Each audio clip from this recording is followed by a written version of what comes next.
Welcome to the Surfcast Podcast, your weekly source for surf fishing discussions, tactics, interviews, news, and more. The Surfcast Podcast is hosted by Jerry Audet and Toby Lapinski, two of the most dedicated and obsessed surf fishermen that you will ever meet. The tide is up, the wind is at our back, so let's hit the surf. Welcome to the Surfcast Podcast. Today, for the first time, we're going to try something a little bit different. We hope this will be informative. We hope it's going to be fun. We hope there's not too much profanity involved. No promises? No promises. We are going to do sort of a word association thing. Toby and I do not know the phrases, words, or questions or statements that we're going to read to each other. We did not talk about it ahead of time. There's no theme. These were simply things that we came up with by ourselves. And we're going to read them to each other. And the person on the receiving end has to tell the other person their first immediate response. We're going to try to do a word or a couple of words, and then we'll do some explanation. Again, Toby and I were very tempted to just troll each other and just give ridiculous things and try to get each other all pissed off and laughing. We are not going to do that, at least for the first few. We promise at least for the first few, but we'll see what happens. We'll see. Yeah, I was gonna say we're gonna try not to, because like I was saying yesterday when we talked, everything I was coming up with was like, yo, this is gonna trigger him hard. but I put him down there in case we get to like a let's just screw with each other episode if this actually works. Yeah. So we'll see what happens. We do not have a name for this segment. This is the first time we're doing it. Please send in your suggestions for a name.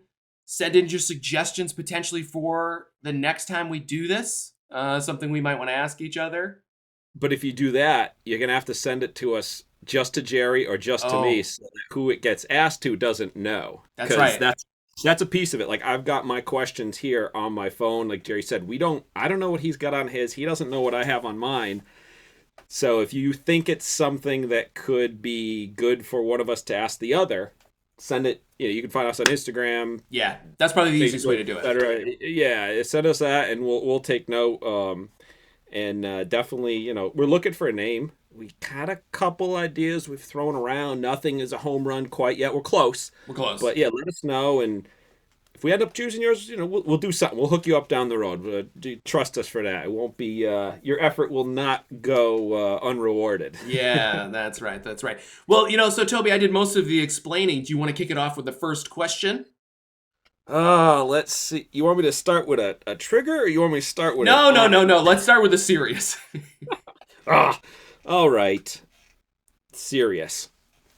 So again, these could be a single word phrase that we're presenting. A single word. It could be a phrase or a sentence. There's different. You'll see as it goes along, because I've got a variety of those. So Same. Mine is a saying. Okay. All right, and it goes. Wind from the east, fish bite the least. Wind from the west, fish bite the best. I don't know where that came from. That's my first thought. That's the very first thing that came to my mind.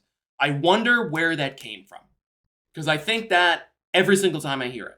Okay, so that's the first thought. I wonder where that came from. The next thought, right on the heels of that, right on the heels chasing it down, is, wow, that's really dumb. Like, what are we even talking about? The way your spot fishes, the way your location fishes, the way your bait fishes, your style of fishing, the size of the fish, the time of year, all of these things dictate what conditions are best. And there is no such thing as a blanket statement. If you are fishing and someone says, on Long Island, this is what works, that person probably doesn't know anything. It's ridiculous. I would go so far to say, if someone was to say, at Montauk in May, this is the wind you want. Because while there might be a general pattern there, every single little place and spot and et cetera, and your goals and what you do and what you cast and all that stuff, that's what dictates the conditions. So that's my response. All right. One thing we noted, or we forgot to note that we discussed, Yeah. we're not going to do the point counterpoint. No point. So it's just going to be Nope. empty on the other side. No echo. Yeah, I'm not saying my point for a variety of reasons. Because, hey, Jerry could pose it back to me a different day, or if we both really have some hard thoughts that come of this discussion, we may dedicate a whole episode to it. So just want to throw that out there. If you're waiting for my thoughts on it, you'll have to wait for another day. Yeah, that's right. We forgot that at the beginning. So Toby, the fish are in the rip. What? The fish. That's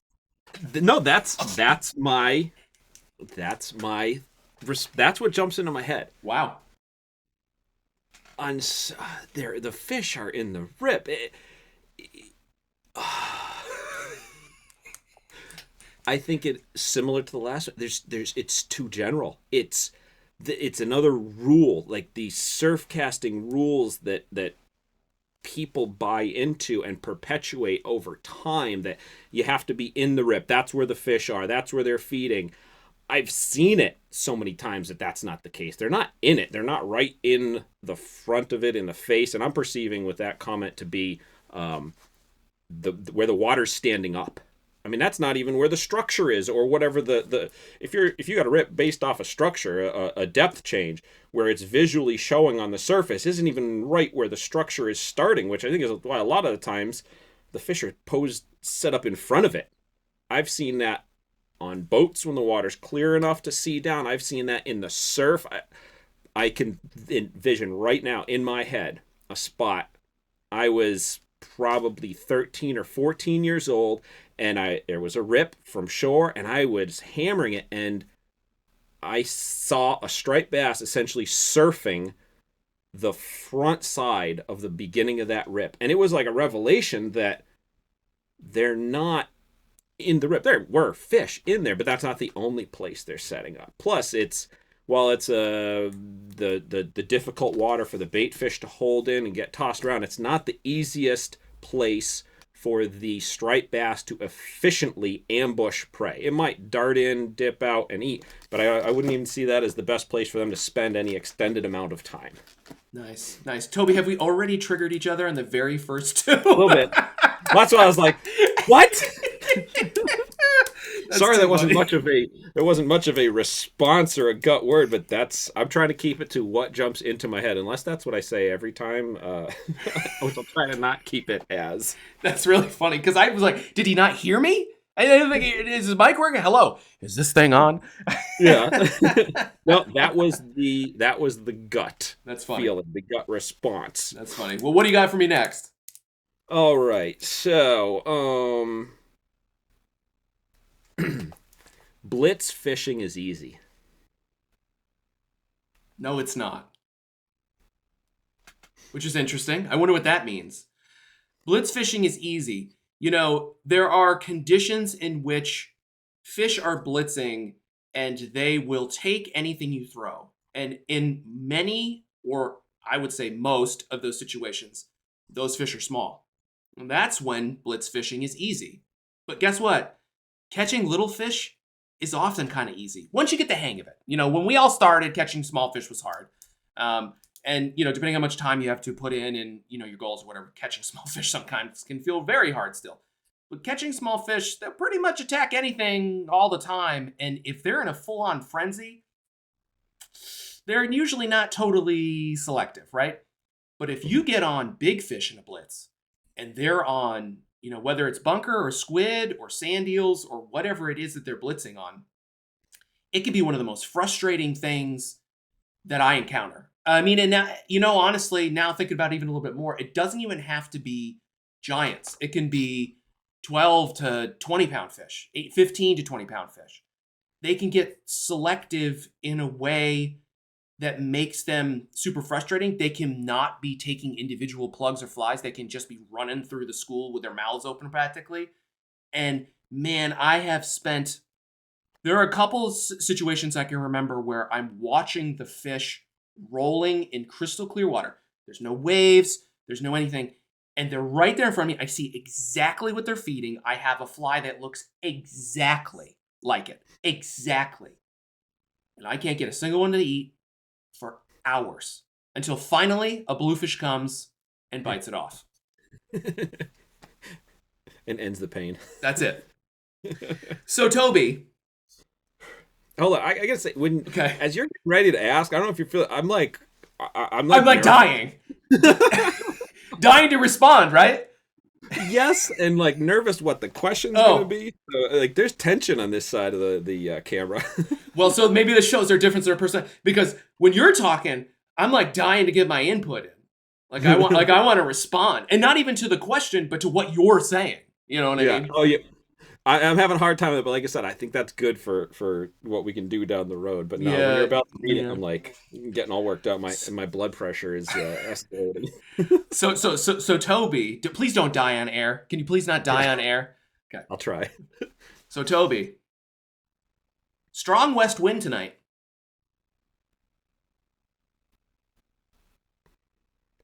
I know where I'm going. That's it. I would say that with any wind condition, I know right off the bat where I want to go. I've got my spots. It might not end up being the best spot, but right off the bat, any wind condition you want to give me. Granted, I'm not going to tell everyone, but I have right in my head a list of, if it's doing this wind, I want this. If it's this, it's going there. If it's this, right off that. Then I obviously have to take into account the tide stage, season, moon, etc. for there. But right off the bat, if you told me west, I know right where I'm going to tonight. And like I said, it might not be right. It changes over time, without a doubt, where I thought I would go. I mean, I've got a favorite wind overall that location-wise has changed from time to time. But right here today, if I was to say it and not have to bleep it out from the audio and video recording, which we won't even take that risk. We won't even take that risk. No, I don't want to run that mess. No. Someone out there will watch the YouTube version and be able to read my lips. I'd have to do it covering my face and bleep it out to be safe. They'll be hacking my computer, trying to get the raw file. Yeah. But that's it. I know where I'm going. Nice. So let's see. We've got, what have I hit you with so far? A trigger and a legit here, would you say? Yeah.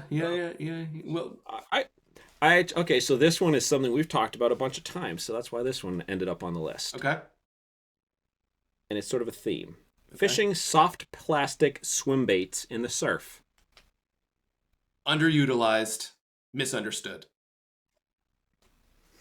I think that with a Paddletail is seen as a schoolie plug with 3 and 4 inches long that you use in the spring and then you put away for the whole rest of the season. And you switch to serious lures. And you switch to things that are for advanced anglers. And the Paddletail that's for little fish. I think that the Storm Shad has kind of been forgotten already. Right? We were talking about this the other day, so that's why it's fresh in my mind. Everybody forgets that when that came out, it was like the number one thing, like a direct gift from heaven that was sent down and to us, and nothing would ever be the same. Total paradigm shift, total disruptor product, and everyone kind of forgets they exist, and everyone just uses Paddletails for schoolies in the spring.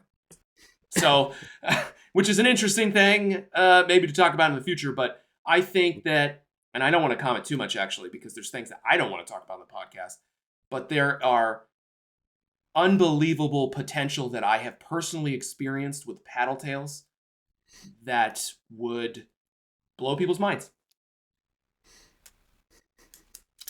So it was tough not to respond, but yes. Boy, the one last time what you just said was really hard for me not to respond. But we know that last one you just asked me, I know you're feeling something, so I know you want to respond. Yeah. Toby, the best color has been pink. Please don't swear.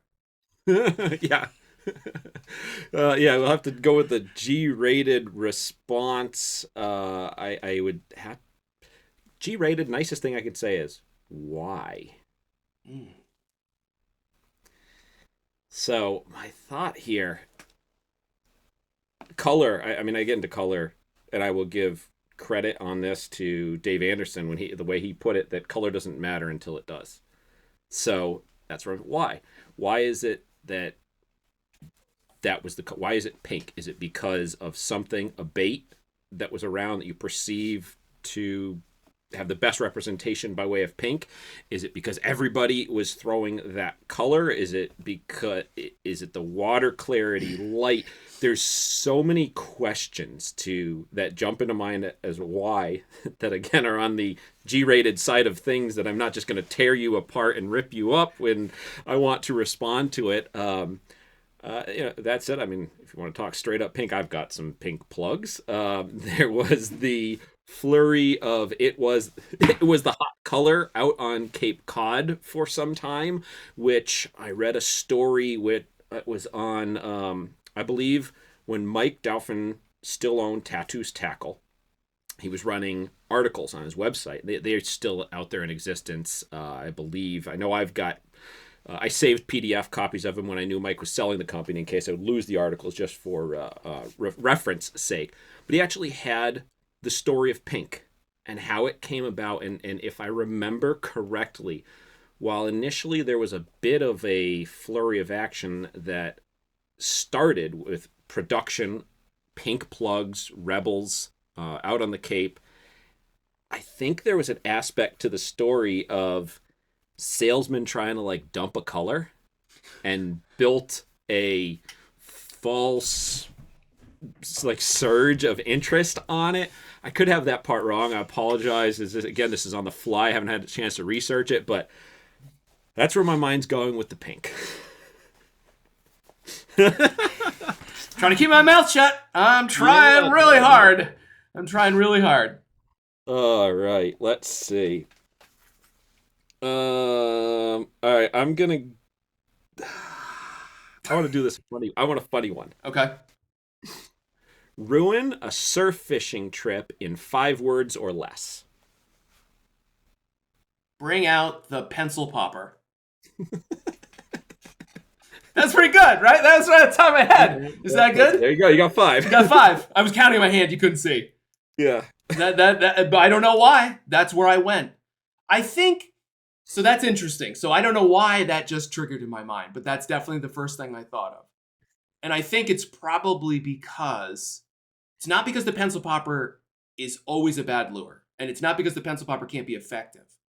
I think the problem I have with the pencil popper is the same problem I have with the little neck popper, which is the same problem I have with a lot of other poppers, is that guys who fish them religiously, who are not thinking critically, go out at the water, they walk down the path or along the rock or whatever, walk down, cast out, same action, same speed, same everything for an hour and a half at sunrise. They might catch a schoolie, they might catch a 40, but it doesn't matter because they don't know what they're doing. They're just out there casting it away with this thing that's doing the same thing constantly. And it's just, that's the pencil popper. You throw, I mean, and I know. Just mention Dave. Dave's got all kinds of great techniques with pencil popper. All kinds of people. But I'm with Bill Wetzel on this. This is a New Jersey death machine, and you throw it out there, and for an hour and a half, and then, there's no fish, and you go home. Bring out the pencil popper. There you go. Okay, so I'll give you one. Reverse surfcasting.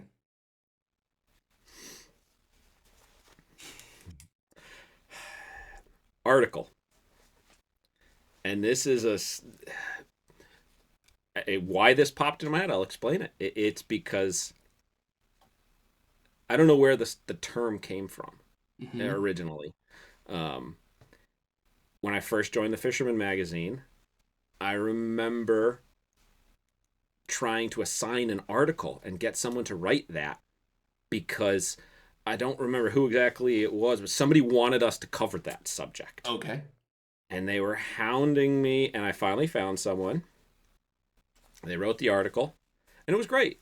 It was interesting, and it worked out because actually the person who wrote it was a former surf guy, friend of mine, who then went over to the boat side. And, I mean, it really was what he did. The same concept.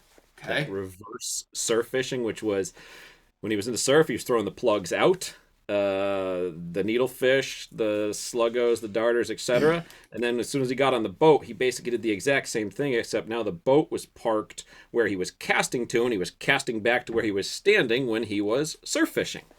So anytime I see that or hear that phrase, I immediately think back to that article, and I've tried it. Again, this is a boat topic in my head. Mm-hmm. I always go back to that. I've tried it. I've played it. It was interesting. It didn't work as well as I wanted it to when I actually tried it, but that's the way reverse surf casting. Oh, interesting. This is a surprise response. This is the most surprising response so far, I think, for me.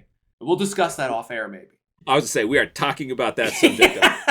We're not getting too deep in case we got to come back to it. But all right. Hit me. All right, let's see here. I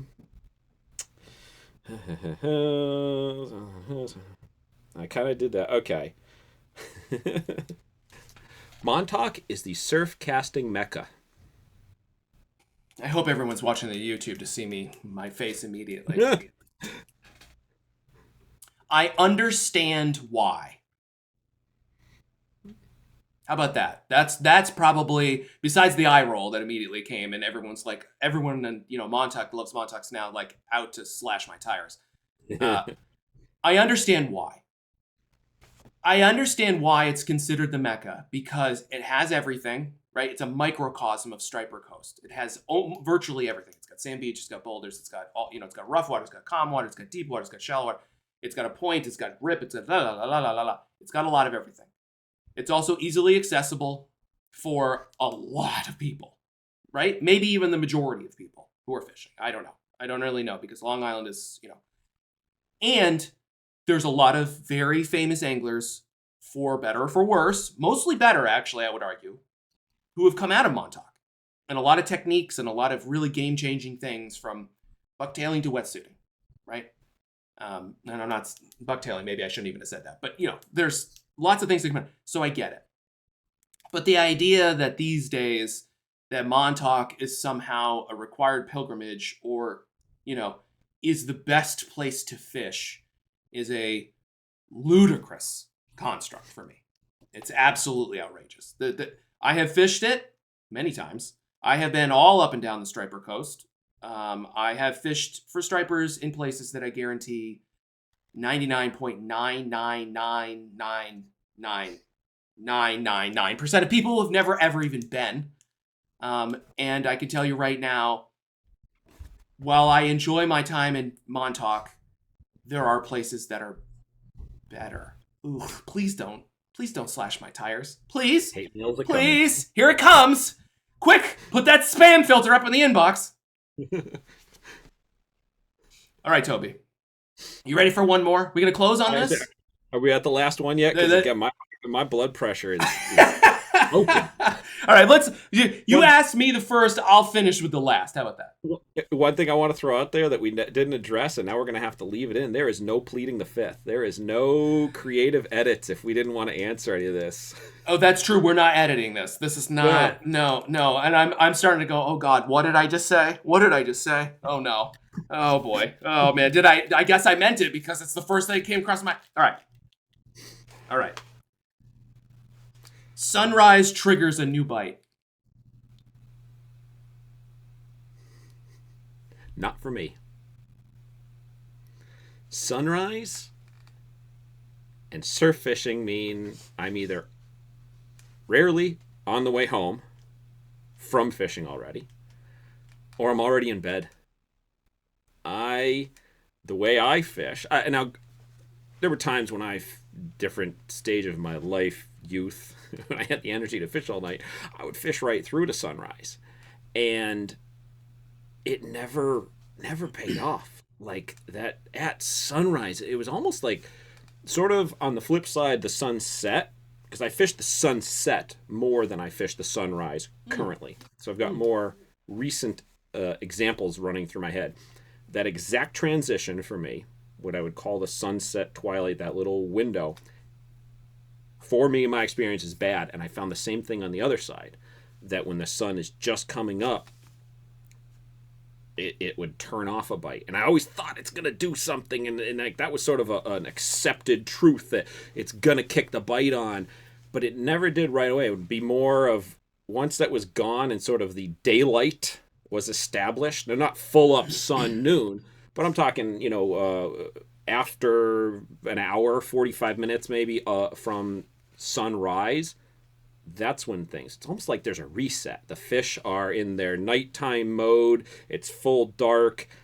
Whatever, their eyes adjust, their brains adjust, they reset, they choose new feeding locations because where they had opportunity in the full dark they don't have in the daylight. So maybe they'd encounter you the bait, your offerings, as they were moving, but I never found that was a positive for me. So again, nowadays I'm either driving home trying to still stay awake, or I am finally sound asleep, resting off, waiting for the wife's alarm clock to go off and wake me up for the day. Well, this was a fun project now that we're not going to have a podcast anymore since we pissed everybody off. Hopefully it was as enjoyable for everyone else as it was. Like, again, this is like the most stress I've felt in a long time. I'm sweating a little bit. Yeah. I got the underarm sweat going. Little bit. Yeah. If you guys like this, let us know. If you guys got ideas for this, let us know. We want your feedback, and we appreciate you listening to it and humoring us. And Toby, I really wanted to ask you about clams, but we're gonna have to stop there. So.